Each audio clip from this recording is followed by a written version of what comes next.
പ്രധാനമന്ത്രിയുടെ വീഡിയോ നീക്കം ചെയ്ത നടപടിയിൽ ഖേദപ്രകടനവുമായി മെറ്റയ്ക്ക് IT പാർലമെന്ററി സമിതിയുടെ രൂക്ഷ വിമർശനവുമുണ്ടായി. ഖേദപ്രകടനത്തിൽ മാത്രം ഒതുങ്ങില്ല എന്നും സമിതി അംഗങ്ങൾ പറയുന്നു. IT പാർലമെന്ററി സമിതിക്ക് മുന്നിലാണ് മെറ്റ അധികൃതർ ഖേദം പ്രകടിപ്പിച്ചത്.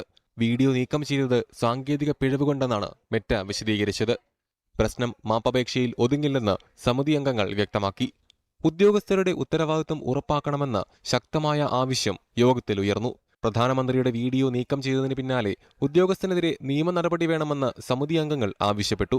പ്ലാറ്റ്ഫോമുകളിലെ വിവാദ ഉള്ളടക്കങ്ങളിൽ കമ്പനി സ്വീകരിച്ച നടപടികൾ വ്യക്തമാക്കാനും മെറ്റയ്ക്ക് നിർദ്ദേശം നൽകി. കുട്ടികളെ ഉപയോഗിച്ചുള്ള അശ്ലീല ദൃശ്യങ്ങളുടെ പ്രചാരണമടക്കമുള്ള വിഷയങ്ങളിൽ കടുത്ത നടപടി വേണമെന്ന ആവശ്യവും യോഗത്തിൽ ഉയർന്നു. രാജ്യവിരുദ്ധ ഉള്ളടക്കങ്ങളുടെ കാര്യത്തിലും മെറ്റയ്ക്കെതിരെ യോഗത്തിൽ വിമർശനമുണ്ടായി.